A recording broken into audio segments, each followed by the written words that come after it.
Hi friends, ఇంకో టాపిక్తో ఈరోజు మీ ముందుకు వచ్చిన టాపిక్ ఏంటంటే, ఈరోజు ఎప్పుడు మీరు అందరూ 3-4 మిరగాలంటే 3-4 మిరగాలు ఎలా ఉంటాయి చాలామందికి తెలియదు. కానీ ఆంధ్రప్రదేశ్లో ఉన్న వాళ్ళకైతే దాదాపు తెలుస్తుంది. బయట వాళ్ళకి తెలియదు కదా 3-4 మిరగాయ ఎలా ఉంటుంది, అసలు 3-4 మిరగాయ ఎందుకు వాడతారు, ఎందుకు అంత ఫేమస్ 3-4 అని.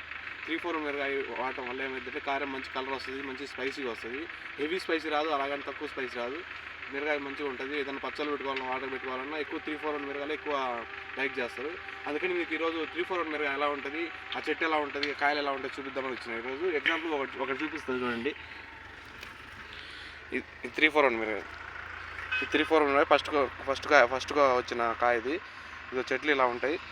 ఫస్ట్ చూడటానికి చిన్న చెట్లకనే ఉంటాయి. రేపు రాబోయే కొంది ఏమైందంటే చిన్న చెట్లు కాస్త చాలా పెద్ద చెట్లు అయితే కాపు ఫుల్ కాస్త 3-4 అందుకే ఎక్కువ 3-4 నాటుకుంటారు. 3-4 ఈ ముడతగినకు రాకపోతే, ఇలాంటి నల్లి ముడతగిన రాకపోతే 3-4 అటు ఇటు 30 క్వింటాల దాకా వస్తాయి ఎకరాకి.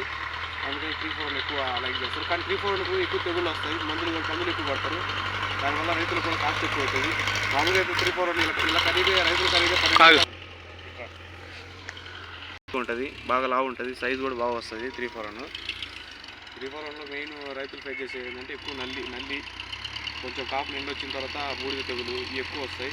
వాటికి వీళ్ళు కాస్ట్లీ మందులు పడతారు కాబట్టి దాదాపు 3-4 మిరగాయ ఖర్చు కూడా ఎక్కువ అవుతుంది రైతులకి. వాస్తవానికి రైతు ఎగ్జాక్ట్గా ఎంత పెడుతుందో కనుక్కొని గవర్నమెంట్ కొంచెం అవగాహన చేసుకొని రైతు పెట్టిన దానికంటే కొంచెం లాభం ఎక్కువ ఇచ్చి మంచి ప్రైస్ ఇవ్వాలని మేము కోరుకుంటున్నాం.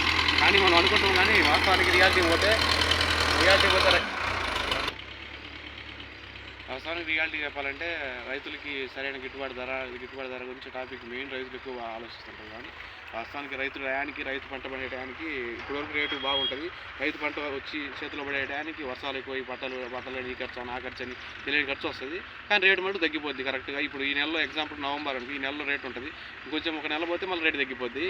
దానివల్ల రైతులు మెయిన్ పంట వచ్చే నెలలో వస్తుంది. ఆ టయానికి ఏమో రేటు తగ్గిపోద్ది. ప్రజెంట్ తక్కువ వస్తుంది. చెట్టు 10 కాయలు 20 కాయలు కాస్తుంది. చెట్టు ఎకరాకు 2 క్వింటాలు కాస్తుంది. ఆ 2 క్వింటాలు మంచి రేటు వస్తుంది. మిగతా మొత్తం తక్కువ రేటే వస్తుంది. ఒక స్టాండర్డ్ రేట్ మెయింటైన్ చేస్తే ఇప్పుడు ఎంఆర్పీలో కంపెనీలు ఏ విధంగా ఎంఆర్పీ కారం అమ్ముతారో అదేవిధంగా రైతులు కూడా ఒక ఎంఆర్పీ మెయింటైన్ చేస్తే బాగుంటుంది. రైతులు కూడా బాగా ఆనందంగా నిరపేసుకుంటారు.